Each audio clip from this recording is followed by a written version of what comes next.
വിഴിഞ്ഞം തുറമുഖം വഴി MSCയുടെ ജെറ്റ് സർവീസ് ആരംഭിച്ചു. കടൽമാർഗമുള്ള ഏഷ്യ യൂറോപ്പ് സ്ഥിര ചരക്ക് പാതയാണ് ജെറ്റ് സർവീസ്. സർവീസ് ആരംഭിക്കുന്നതോടെ MSCയുടെ ഏറ്റവും വലിയ ചരക്ക് കപ്പലായ ഐറിന വിഴിഞ്ഞത്തെത്തും.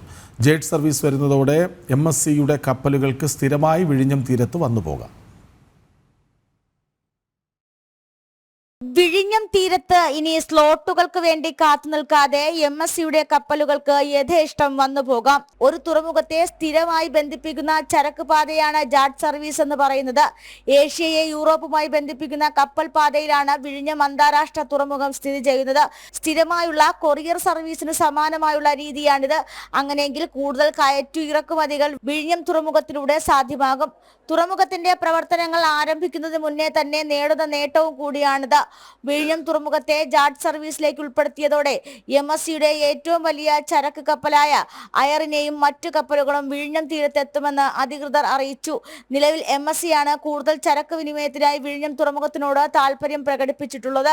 മറ്റു കപ്പൽ കമ്പനികൾ സ്ലോട്ടുകൾ ലഭിക്കുന്നതിനായി താൽപര്യം അറിയിച്ചിട്ടുണ്ട്.